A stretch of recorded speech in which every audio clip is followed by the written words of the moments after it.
Okay, so let's start. Welcome to today's webinar.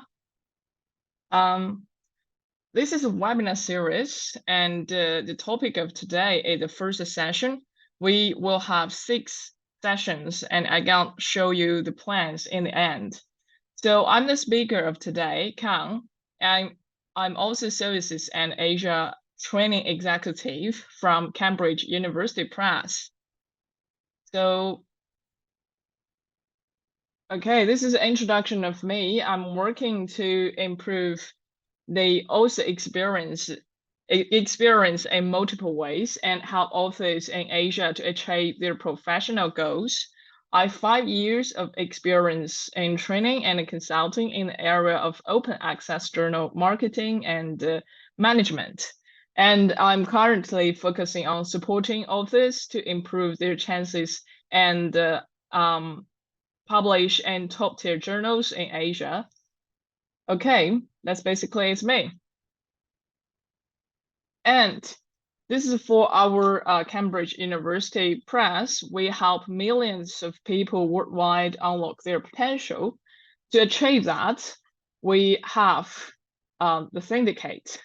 So the Press Syndicate is a governing body of Cambridge University Press, and it consists of 18 senior members of the University of Cambridge. So they are overseeing the press and assessment business, which guarantee the quality of our published journals and the books and all other stuff.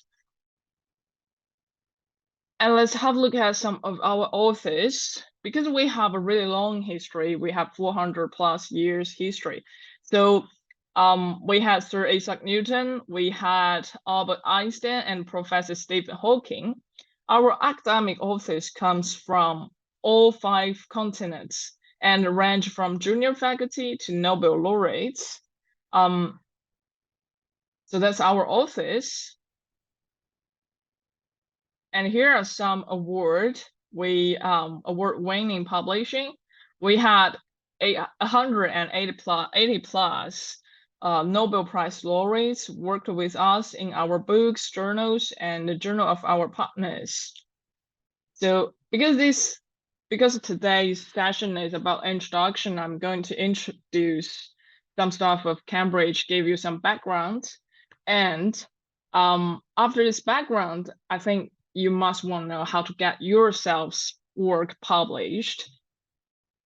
So to understand how to get our research published, I would like to go through those 3 points. First, why publish? And then how to write up your research. And in the end, I'm going to talk about the open access and introduce some products from Cambridge University Press. So why publish? So there are many benefits to publishing an article. First, validation. So your research is validated via peer review when published. And the second, impact. Your article can contribute to the public discussions. And third, contribution. So your work is added to the scholar record and so contribute to advancing your discipline or challenging previous published viewpoints. And number 4, responsibility. So for many academics or researchers, they feel that it is their responsibility to society and their funding organization and their institutions to show return on public investment. So this is a kind of responsibility. And number 5, career progression. Publishing history can be essential for career progression, and it's part of decision-making processes in many faculties. And this could be a really important reason for us to publish. And also discoverability. Publishing in a reputable journal will increase the reach and dissemination of your research. And the Cambridge University Press is a reputable publisher. Okay, after we know why publish, I think you must want to know how about the publishing journey? What about the process? So first, we prepare our journal, our manuscript, and at the same time, we are selecting the target journal. These two things, most of us, in most of the time, we are doing these two things at the same time. We select our targeting journals and also prepare our manuscripts. After we finish our manuscripts, we submit manuscripts to the targeting journals. And then your manuscript goes to the peer review process. And then if that's if you get accept the publication decision, if the publication decision is accept, your manuscript go to the production process, and in that time you will need to sign the author agreement. And if you are selecting to publish with OA journals, you need to pay for the APC. Well, or if you have transformative agreement with Cambridge University Press, you can select transformative agreement to publish for free. We can talk about that later in details. And in the end, your article published and you started to promote your article. This is the whole publishing journey. And we got the publishing journey clear. We know why do we publish, how about the publishing journey. Let's start to write up your research. So when writing your manuscript, it is important to remember what our editors at Cambridge University Press call the ABC of effective writing: A for accuracy, B for brevity, and C for clarity. So let's have a look at accuracy first. To check everything. Is your work ready? Your text, your data, your visual, check the author guidelines from the journal, check article type, citations, references, and integrity. So you will need to have a clear presentation of your research. Your article should only be submitted when fully complete. There will not be an opportunity to add details or references later. And read the information in the manuscript submission guidelines and ensure the paper presented according to journal requirements. For example, the citation styles, the abstract, keywords. Some journals might ask you to limit keywords within 5, but some journals might ask you to provide like 8 keywords. So check all those information about that journal. And many journals in the physical or mathematical science, they provide LaTeX templates for authors to use. In that case, you can just download the LaTeX templates and use that template. It's also very important to spend some time focusing on the correct use of grammar and spelling. If you're not native English speaker, you should consider using a professional editor or translator, or ask an articulate peer to proofread. Or many places it also offer language editing services. CUP, we works with AJE to offer language editing services too. So if you need, you can choose reliable language editing service. And let's look at B for brevity. So keep it simple, go to the point directly, and don't overcomplicate your language. So when you're writing, you just go to the point. You should be able to express your argument in a single sentence. So it doesn't mean that a long sentence or a long manuscript must be the better one. So it's not be like that. Sometimes simple, direct, and accurate is the most important thing. So in leading international journals, expression tends to be direct, with the writer stating the main points and then providing details. For example, in a paragraph, a sentence at the beginning or in the end, it will be the statement, and you state the main point first, and then other sentences in the paragraph will support that point and add additional related information. You might reference people's published paper, you might put your results there, methodology there to support your main idea. And write simple. So don't try to impress readers with long, complex sentences and complex vocabulary. Write should be uniform, concise, and readily understandable. Okay, so let's have a look at C. C for clarity. So that means be organized. You have clear message, ideas, you got language correct, and you watch the structure. Also pay attention to titles, headings, and keywords, and get a peer to check. So your paper needs to be well organized and clear enough to allow editors and peer reviewers to understand the paper, to evaluate your research. It's also very important that you have a clear message to show that the paper is important to talk to the target audience. And you need to structure your manuscript correctly. In most science writing, the structure is often recommended. We call that IMRND. So that's for start from introduction, and then you put your methodology there, and then results, and in the end, discussion and conclusion. This kind of structure is highly recommended. It generally works for papers reporting laboratory studies. Even in descriptive papers, the logical progression from problem to solution is often really appropriate. So this is the writing up to your research, the ABC effective writing rules. Except this, we also find a very, very useful short article that's called 10 Simple Rules for Structuring Papers.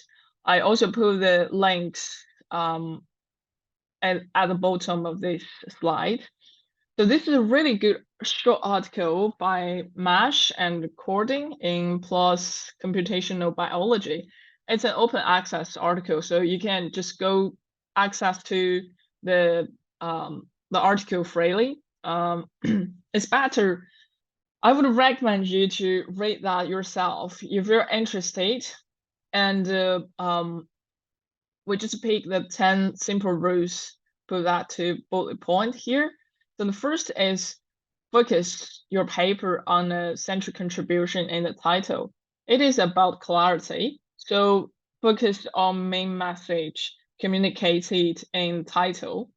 And the second one, write for flesh and blood human beings. So nowadays, we're not only write for people working in our fields. There are so many multidisciplinary articles. People from other fields might also need to understand our research outputs. So think about those general readers. Try to define these technical words or technical terms. The fact is that scientific writing is technical, accurate, but it doesn't mean that it's not engaged. So there is idea of zombie nouns. If you're interested, you can check that later. So yeah, and the next one, stick to the context, content, and conclusion. This is a different idea of structure. So advancing from the beginning to the main story to conclusion. You can read the paragraph in that article and then avoid zigzag, tell a complete story in the abstract, communicate why the paper matters in the introduction. these are the first six tips, and then the other 4. Deliver the results as a sequence of statements, discuss how the gaps was filled, allocate time where it matters. Well, for the number 9, allocate time where it matters for title, abstract, figures, and outline. I think many people, they ignore this part. They think titles and abstracts are not important. But think about this. When you are searching articles, when you just begin your research, you're looking for references, you're searching articles, you put keywords and maybe WOS in Google Scholar. What you are looking for first must be article. Must be the title of the article. And then the first 2 sentences of the abstract. So when other researchers, when they are searching for those keywords, searching for something they are interested in, things let them to click in and let them to read, attract them to read the paper is your title and the first 2 sentences of your abstract. So please spend some time on them. Yeah, and the number 10, get feedback to reduce, reuse, and recycle the story. This is also talking about like cross-check with your colleagues. Yeah. Highly recommend this paper, this article. Please read that. That's really useful. Okay, so that's all about the how to write up your research. And then let's have a look at open access. So this is open access at Cambridge. We have 70 Go open access journals, 300 plus hybrid journals. That means you got 400 something journals allow you to publish with OA. So from 2018 to 2020, the percentage of OA publication number is increasing every year. And we are aiming to for every journal from Cambridge to OA or hybrid. That means we hope that all the journals in Cambridge can publish OA. So what kind of types do we have of journals? So we have 4 different types: Diamond OA, Gold OA, and hybrid, and non-OA. So for all those 4 different types, all the articles, when you submit to Cambridge, these articles all go through peer review process. So don't worry about the process. It's almost the peer review process is the same. The difference is only who gonna pay for the fee. So for the Diamond OA, readers or the authors, both of them, they don't have to pay for anything, because Diamond OA are typically funded by a society or funder. So there's no author payment required, and readers can freely access to the published papers. And the second, fully good OA.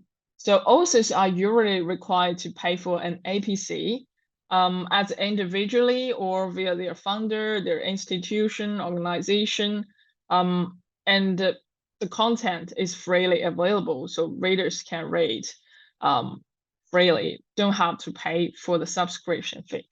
And the hybrid, the third one, hybrid, are made up of a mixture of subscription and open access content, with only the OA articles having an article processing charge, and the OA content is freely available for everyone.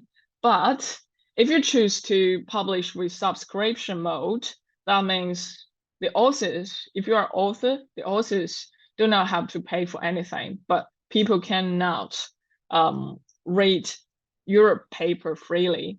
So your paper gone behind a paywall. And the non-OA, this is a traditional one. Authors don't have to pay, but readers need to pay for the subscription fee. And these are the 4 different types. So it's basically just the difference is who's gonna pay, who's free. Understand that. Let's go through to the transformative agreement. When we were talking about the publishing journey, we mentioned that transformative agreement, right? So this map in the left on the top shows the breadth of our read and publish coverage worldwide. Now we have agreements with over 50 countries and 2,500 plus institutions worldwide. So if your institution has signed the TA with Cambridge, you may allowed to publish OA for free, so you don't have to worry about your publication fee. So the other one, open access waivers and this discount, this image that shows where you can check if your institution has signed the TA with Cambridge. So that's what we call TA, transformative agreements. If you're not sure, you can also ask your library people, librarians. You can ask them, they must know whether your institution have signed with us. So if you have that, please use it. Okay, so this is TA. And this is my personal recommendation called Author Hub. This is an online, free online platform for Cambridge University Press Office. I've also put the link here. And this slide can be shared after the webinar, so you will receive the slide and you will have the website link. In that platform, on that platform, you can chat with other authors, publish their papers or books in Cambridge University Press.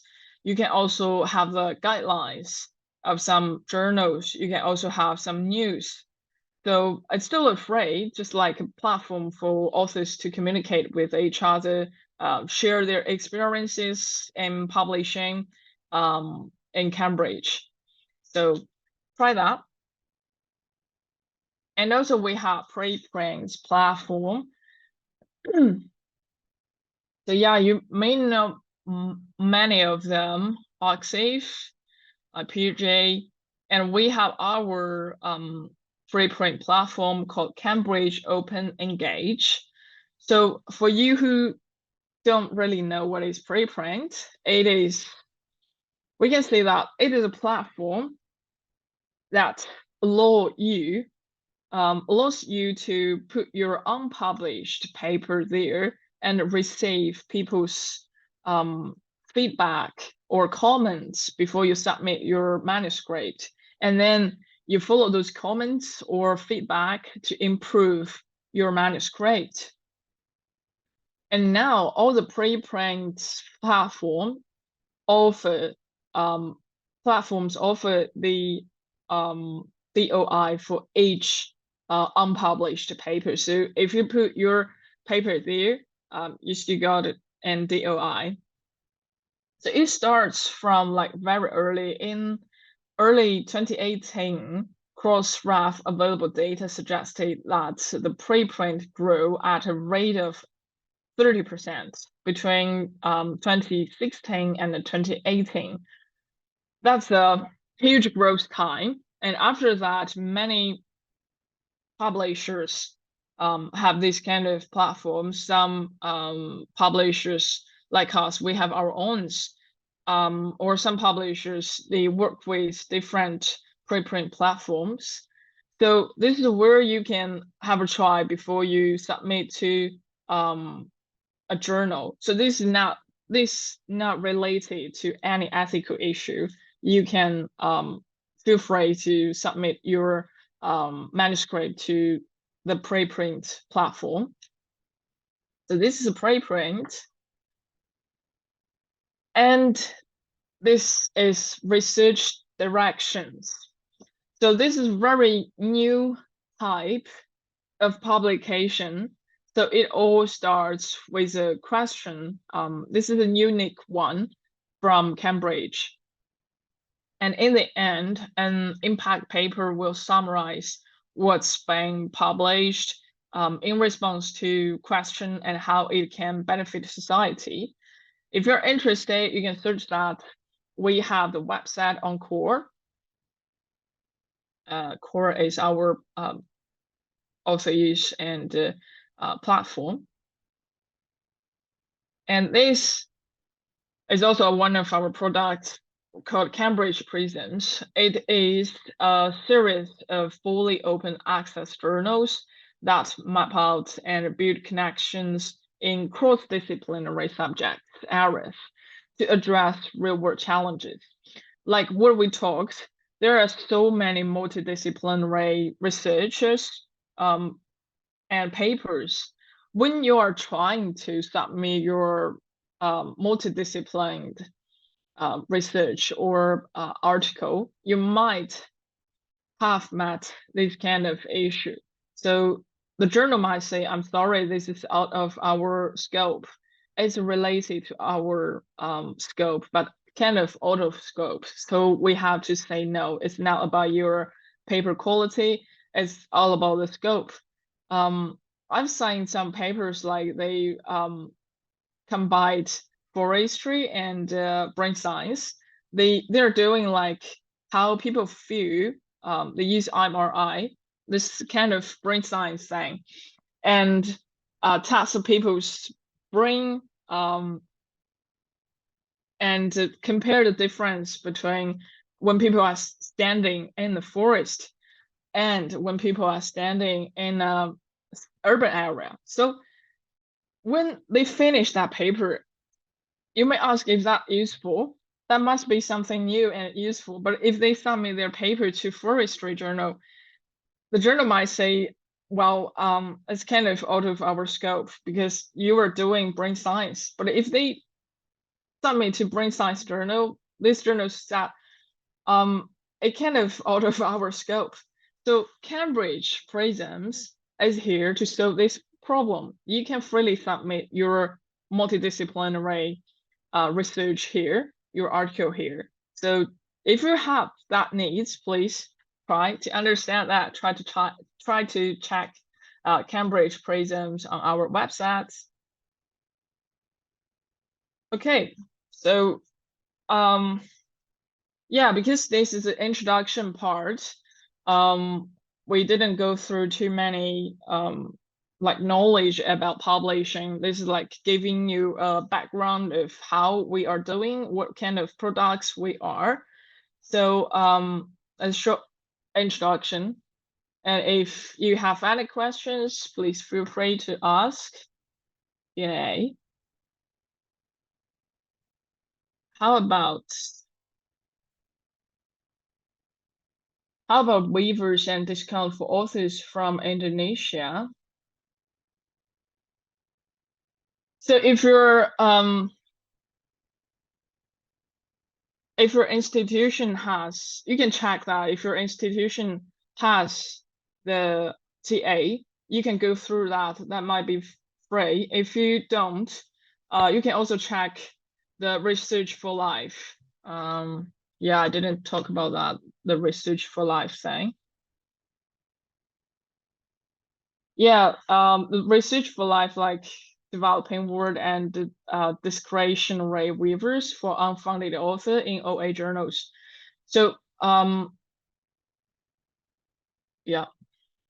So if that's if you're unfunded and if we think that we can offer you a free paper, a waiver, then you can still publish for free. So check with the publisher, the editor, and also check with your librarians if you have TA. So either this way, they can help you to publish for free, or at least you can get some discount. And the second one, how the preprint platform works in terms of security for authors. Wow, that's a good question. Yeah, because the preprint platform is totally open and you got the DOI there. So if someone is copying, if someone copied your published, that's unpublished. If someone copied or plagiarism, when their paper has been put in authentic, the authentic gonna show that this part is repeated with this platform, with the article in that on that platform, and this is a paragraph and the DOI for that that's unpublished but put the public paper. So don't worry about ethical issue. Don't worry about anyone gonna like copy that, copy your published paper on the preprint platform. Yeah. Would it be possible to get a PDF copy of the presentation? Yes, we're gonna share the PDF of this presentation. Yeah, after this webinar. I think Esther gonna email all of you. Yeah.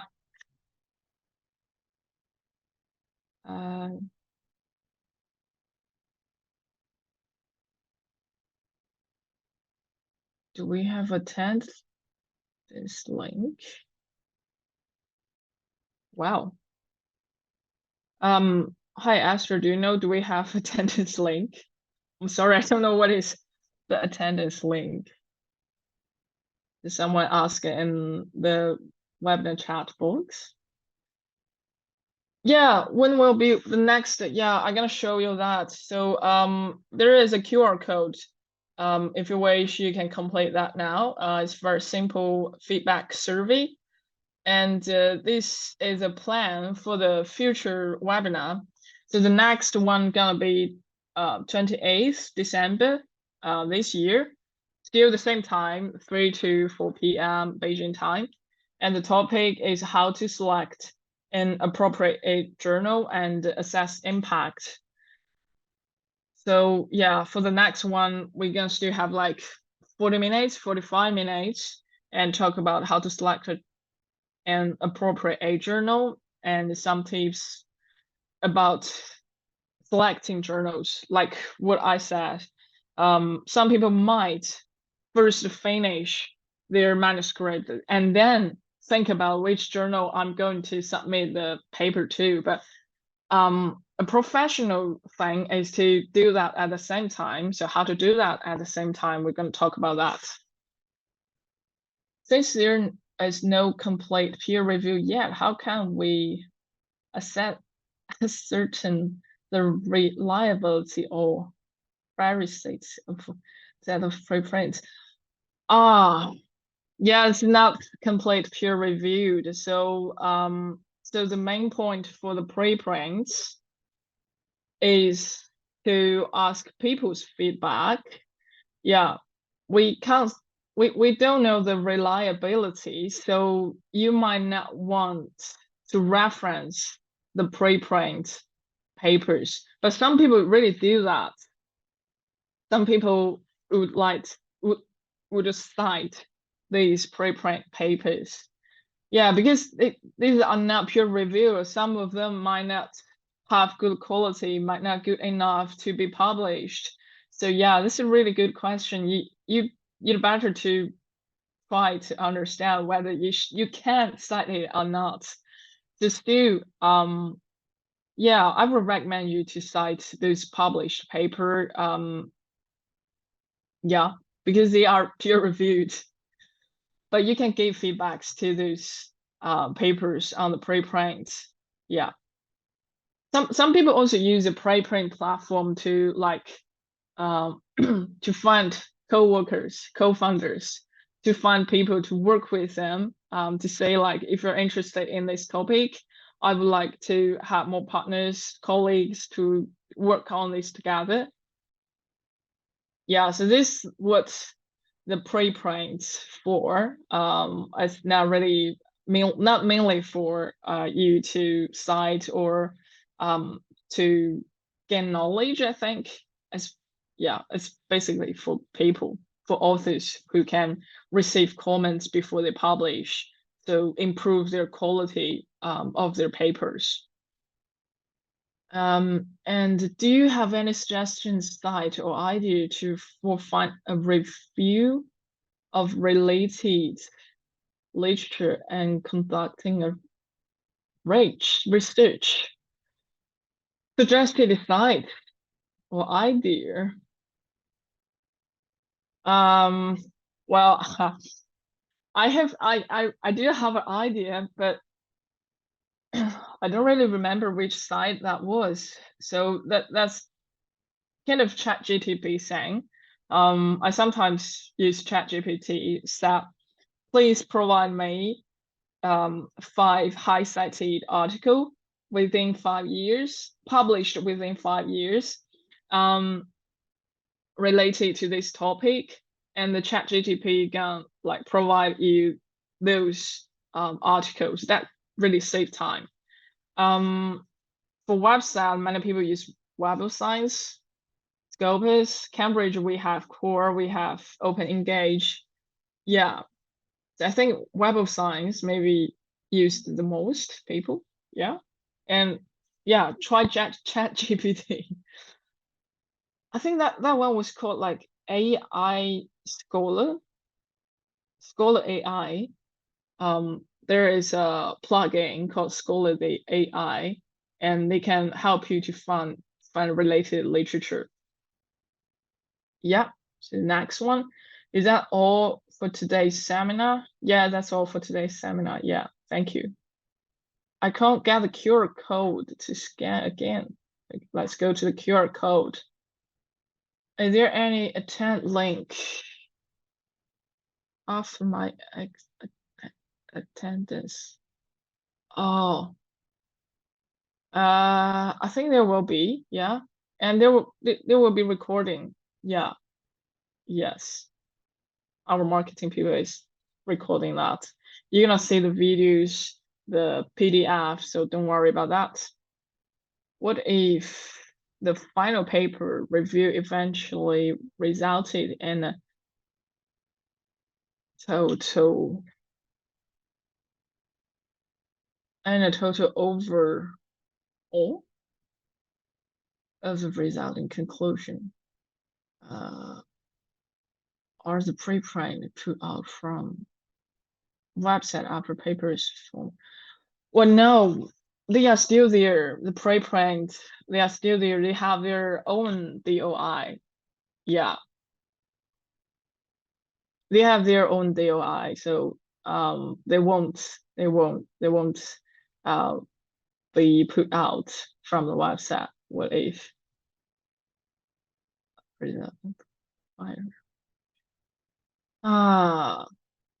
Yeah, yeah. They have different DOI. If published, they have different DOIs. If not published, the preprint one will still be there. And the next one, can we receive a copy of a recording of this? Yes, you can. Yes, definitely you will receive. Yeah, yes. And so what will happen if the results, final conclusion of the preprint and the final version are different? Well, if the final version are different, yeah, then people who cite these will need to, well, because you can take that as 2 versions or 2 different things. The purpose are different, so that won't influence anyone. So in my opinion, like just personal opinion, you won't cite the preprint one, you would just cite those published papers. So even if the preprint one has different results with the published one, that's okay. So that's because they improved their article to the final version. But yeah, I think I should discuss this with our staff to say if, yeah, if we can like send some re yeah, if we can improve that. There's no peer review yet. It's dangerous. Well, that's different purpose. Yeah, if you're gonna cite that, that's dangerous. So if you feel dangerous, don't cite. Don't reference these preprints. Think about people who use preprints. They might be students, they might be professors, but they are looking for comments. But people who publish their paper after peer reviewed, they are looking for impact. They're looking for your citation, for you to reference them. It's a different purpose. Rewrite our sentences, is that considered ethical? Rewrite our sentence. If can we use ChatGPT or Grammarly to correct or rewrite our sentences? If that's just a grammar, I think that's okay. So in Grammarly do that a lot. Like you write this, but they're gonna correct your grammar or your spelling. That would be fine. But if you ask ChatGPT to write an article for you, that's not. Some publisher are doing that. They are working on whether they can put the ChatGPT as one of the authors. Yeah, but yeah, just for spelling and grammar, that would be fine.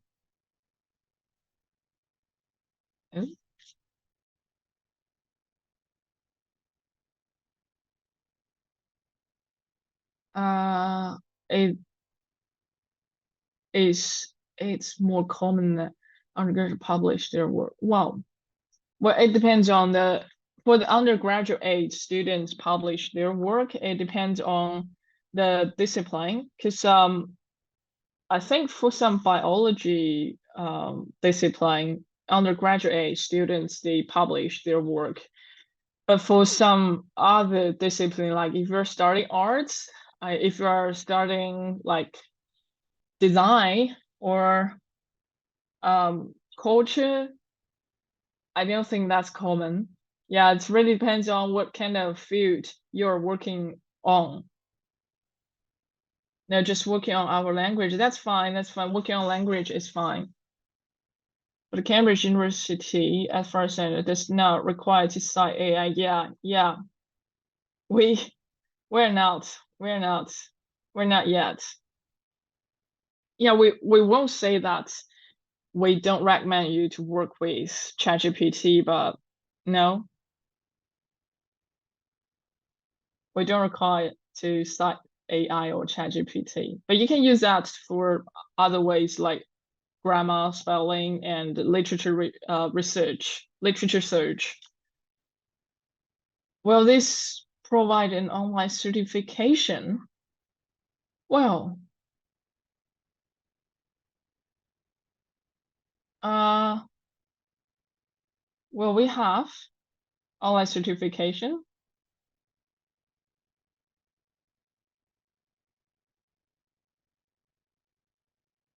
No, yeah.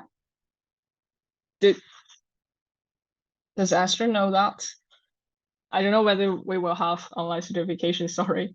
What kind of advice you gave for current master students who are trying to publish first time, please? Well, talk with your supervisor first, and when you select a journal, wow, there gonna be lots of suggestions. When you first select a journal, you need to ask advice from your supervisor. And when you receive feedback from journals, if you don't know, ask your colleagues. Yeah, it's better to ask your supervisor and your colleagues. So you don't have to choose those like low IF journals to just choose some suitable ones and follow the instruction or follow the guides from those websites. So well, there are gonna be lots of suggestions. I can list that. Just come to our next webinar. There will be more suggestions for master students. And yeah, and for the AI one, I might add one slide after the webinar, and because we have the ChatGPT and AI policy on the website, there are so many details you can check. So yeah, I got 8. Yeah. Oh, thank you. Thank you for sharing this on the chat box. Yeah, this is a publishing ethic and research publishing ethic guides for journals. Yeah, authorship. Please check this link. I'm gonna put that link to on my slides too. And Thai, if I use secondary data, how can I get the latest data sources? Where can I get them for free? Where can you get for free? There are several platforms. We're gonna talk about that on the final one. Well, latest data, where can I get them for free? Yeah, you can search the transparency. You can search that called research transparency website. There are gonna be like lots of free links, free data links. Yeah, that might help. Research transparency website.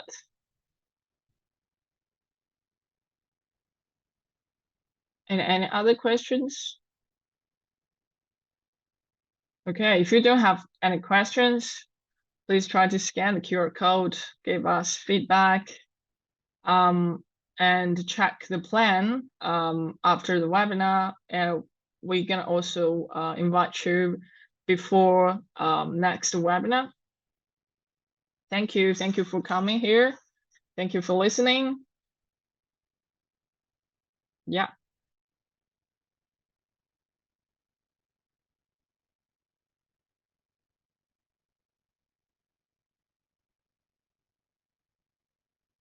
Bye.